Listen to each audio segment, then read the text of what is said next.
आखिर इस पनामा नहर की इतनी अहमियत क्यों है और ट्रंप इस पर अमेरिका का नियंत्रण क्यों चाहते हैं?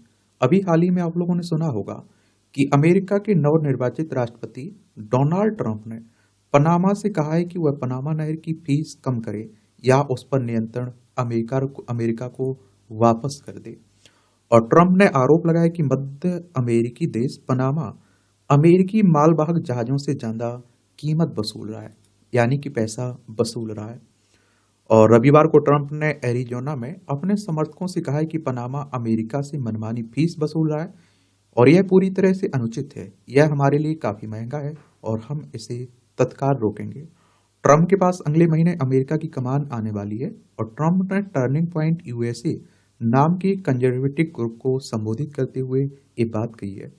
लेकिन पनामा के राष्ट्रपति होसे राउल मुनेलो ने ट्रंप को जवाब देने में देरी नहीं की है। और राष्ट्रपति मुनेलो ने कहा है कि पनामा नहर का हर वर्ग मीटर हमारा है और इसके चारों तरफ का इलाका भी हमारा है। पनामा की संप्रभुता और स्वतंत्रता पर कोई समझौता नहीं होगा। और इस तरह की मिसाल कम ही देखने को मिलती है जब एक अमेरिकी नेता कहे वह किसी देश के हिस्से को अपने नियंत्रण में ले ले। और हालांकि ट्रंप ने ये नहीं बताया कि वह इससे कैसे अंजाम देंगे। ट्रंप 20 जनवरी को अमेरिकी राष्ट्रपति की कमान संभालेंगे। वह संदेश दे रहे हैं कि उनके कार्यकाल में विदेश नीति का क्या रुख होने जा रहा है। देखिए, हमारी प्यारी पृथ्वी है, इसमें आप देखिए हमारा प्यारा भारत है, यहाँ आप लोगों को पनामा नहर देखने को मिल जाएगी। और अगर हम लोग पनामा नहर की बात करें तो पनामा नहर मानव निर्मित एक जलमार्ग तथा अथवा जलयान नहर है जो पनामा में स्थित है और प्रशांत महासागर तथा अटलांटिक महासागर को जोड़ती है। और इस नहर की कुल लंबाई 82 किलोमीटर है। कितनी? 82 किलोमीटर है। अब बात आती है कि पनामा नहर अहम क्यों है। तो इससे पहले ट्रंप ने कहा था कि पनामा नहर अमेरिका के लिए अहम राष्ट्रीय संपत्ति हुआ करती थी। ट्रंप ने रविवार को कहा है कि अगर पनामा ने शिपिंग की दरें कम नहीं की तो वहां पनामा नहर पर नियंत्रण वापस करने की मांग करेंगे। 82 किलोमीटर लंबी पनामा नहर अटलांटिक और प्रशांत महासागर को जोड़ती है।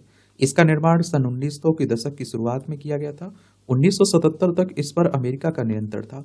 इसके बाद पनामा और अमेरिका का संयुक्त नियंत्रण हुआ, लेकिन 1999 में इस पर पूरा नियंत्रण पनामा का हो गया था। हर साल पनामा नहर से करीब 14,000 पोतों की आवाजाही होती है और इनमें कार ले जाने वाले कंटेनर शिप के अलावा तेल, गैस और अन्य उत्पाद ले जाने वाले पोत भी शामिल हैं। पनामा के अलावा ट्रंप मेक्सिको और कनाडा पर भी कथित अनुचित टैक्स के लिए हमला बोल चुके हैं। ट्रंप का कहना है कि कनाडा के जरिए अवैध प्रवासी और ड्रग्स अमेरिका आ रहे हैं। 1914 में पनामा नहर खोली गई थी, यानी कि इसके 110 साल हो चुके हैं। पनामा नहर को कुशल इंजीनियरिंग का नतीजा बताया जाता है और वैश्विक व्यापार में इसे क्रांतिकारी बदलाव के रूप में भी देखा जाता है। पनामा सिटी गंगा जोमी इमारतों के लिए जाना जाता है। यह कई बार इसे लातिन अमेरिका की दुबई कहा जाता है। पनामा की तरक्की का इंजन उसकी यही नहर है। पनामा के पास जब से नहर का नियंत्रण आया तब से उसके संचालन की तारीफ होती रही है। पनामा की शहर सरकार को इस नहर से हर साल $1 अरब से ज्यादा का ट्रांजिट फीस मिलती है। हालांकि पनामा नहर रूट से कुल वैश्विक ट्रेड का महज 5% कारोबार ही होता है। कहा जा रहा है कि पनामा नहर को खुद को प्रासंगिक बनाए रखने के लिए संघर्ष करना पड़ रहा है। न्यू सुपर टैंक्स इस नहर के जरिए आवाजाही करने में सहज नहीं है और इसके विस्तार के लिए पनामा अरबों डॉलर खर्च कर रहा है। कहा जा रहा है कि वैश्विक व्यापार में चीन की ताकत के रूप में उभरने के बाद इसकी अहमियत बढ़ गई है। यह नहर चीन से अमेरिका के पूर्वी तट को जोड़ती है। पनामा नहर की चुनौतियां क्या है? तो पनामा नहर को सुएज नहर से भी चुनौती मिल रही है और सुएज नहर का भी विस्तार किया जा रहा है। वहीं निकारागुआ अटलांटिक और प्रशांत महासागर के बीच अपनी नहर बना रहा है। पनामा नहर की परियोजना का विस्तार सबसे पहले 15वीं सदी में कब 15वीं सदी में किया गया था। शुरुआती असफलताओं के बाद फ्रांस ने 1861 में इस परियोजना पर काम शुरू किया, लेकिन आर्थिक नुकसान, बीमारी और दुर्घटनाओं में लोगों के मरने की वजह से इसे बीच में अधूरा छोड़ दिया गया था। इसके बाद 1904 में अमेरिका ने इस परियोजना में दिलचस्पी लेनी शुरू की और काम शुरू हो गया। पनामा नहर में आवागमन 1914 में शुरुआत हुआ था और पनामा नहर से अमेरिकी पोतों की आवाजाही सबसे ज्यादा होती है। पनामा कैनाल अथॉरिटी के अनुसार पनामा नहर से लगभग 75% कार्गो या तो अमेरिका जाते हैं या अमेरिका से आते हैं। करीब 270 अरब डॉलर का कारोबार इस रूट के जरिए हर साल हो रहा है, लेकिन हाल के वर्षों में पनामा नहर में पानी कम होने का असर कारोबार पर सीधा पड़ा है। 2017 में पनामा ने ताइवान से राजनयिक संबंध खत्म कर चीन से कायम कर लिया था। जो देश ताइवान से राजनयिक संबंध रखते हैं, चीन उनसे नहीं रखता है, क्योंकि चीन ताइवान को अपना हिस्सा मानते हैं और चीन के भारी निवेश के कारण पनामा का अहम सहयोगी बन गया।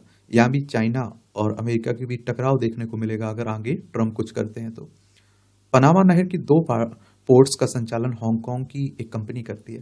ट्रंप ने रविवार को कहा कि पनामा नहर चीन के लिए नहीं। उन्होंने कहा कि यह नहर गलत हाथों में चली गई है।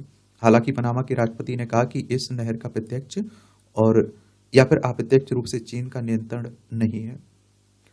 बाकी देखते हैं ट्रंप को शपथ लेने के बाद क्या होता है, ये तो आने वाला वक्त ही बताएगा। देखिए यहाँ देखने को मिलेगी आपको पनामा कैनाल, पनामा नहर।